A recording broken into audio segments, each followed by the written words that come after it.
که تاسو غواړئ چې ډاکټر سره په انګلیش کې خبرې کول غواړئ نو تاسو بالکل د دې ویډیو په کتلو سره به تاسو د دې قابل شئ چې یو ډاکټر سره به خپل مشکل په انګلیسي ژبه کې وایي ځکه چې زما نه به تاسو ته ډیره خفه کوي څوک چې بهر کې اوسېږي نو هغه ته ډیره اړتیا وي انګلیش کې ځکه چې کله مریض شي نو بیا ورته ډاکټران ټوله انګلیسي وایي او پاتې شوه پاکستان او افغانستان کې هم همداسې ده چې یو ډاکټر ته ورشي یو خبره په پښتو کې او نور ټولې خبرې په انګلیسي کې کوي نو راځئ که غواړئ چې یو ډاکټر سره په انګلیش کې خبرې کول شروع کړئ نو راځئ دغه ویډیو وګورئ انشاءالله د دغه ویډیو په کتلو سره به تاسو د دې قابل شئ چې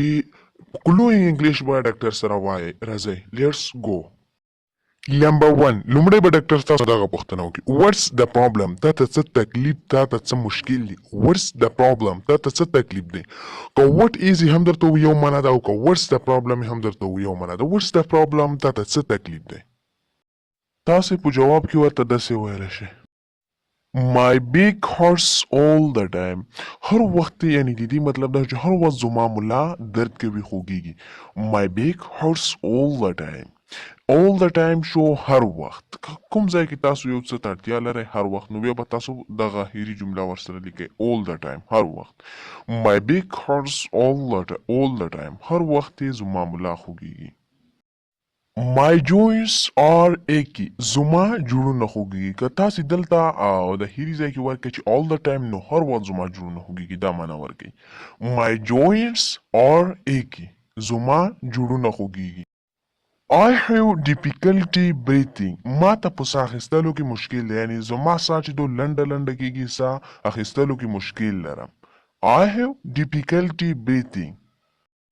My stomach hurts زما معده خوږیږي اکثر له دې یو نیم کس چې معده خرابه وي لږ ډېر خوراک وکړي هغې په معده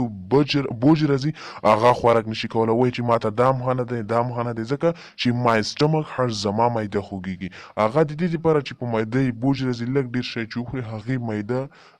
بوج راځي هغې معده درد کوي ځکه چې د دغې نفر معده خرابه وي ځکه وایي چې My stomach hurts زما معده خوږیږي My BP is quite high زما فشار زما بلډ فشار ډیر زیات اوچت دی My BP is quite high که چیرته نورمال و نو بیا تاسو د های په ځای نارمال ویلی شئ My BP is quite high زما بلډ فشار ډیر زیات اوچت دی تاسې داسې هم ویلی شئ My blood pressure is normal زما بلډ فشار چې ده هغه نورمال حالات کې ده My blood pressure is یا My BP is normal زما بلډ فشار چې ده هغه نورمال حالات کې ده My BP is quite low زما بلډ فشار چې ده هغه ډیر زیات ښکته دی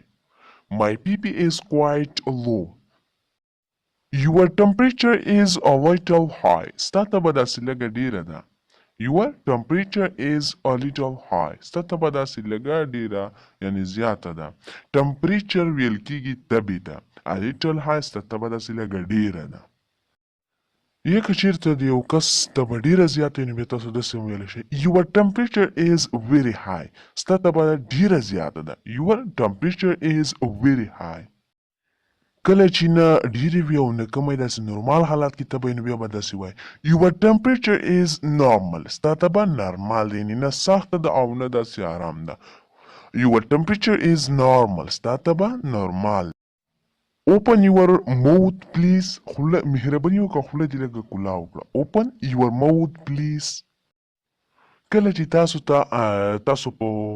ډاکټر ته ووایئ چې زما مثلا درد کوي سر مې درد کوي یا خېټه کې مې درد دی نو ډاکټر به تاسو نه دغه پوښتنه وکړي How long have you been feeling like this ته د څومره وخت راهیسې داسې مخصوص یعنې د څومره وخت کېږي چې تا ته دغه تکلیف پیدا شوی ده نو دغه پوښتنه به په انګلیسي کې دې نه وکړي How long have you been feeling like this I have been feeling this for 3 days چې د دې مطلب دا شو چې په ما د 3 ورځې کېږي چې زه دغه درد یا محسوسوم لکه مثلا ماته د هیټه کې درد دی یا سر مې خوږیږي نو تاسو به په جواب کې ورته ووایئ چې I have been feeling this for 3 days په ما 3 ورځو راسي داسې چل کېږي یا مې سر خوږیږي یا مې هیټه چې څه خوږیږي هغه ویلی شي ګرانو محترمو د نن ورځې لپاره همدومره درس کپي د نورو درسونو لپاره که زموږ یوټیوب چینل کې نوی وي در سره سبسکرایب کړئ. انشاءالله موږ به هر وخت تاسو لپاره یو ویډیو اپلوډ کوو.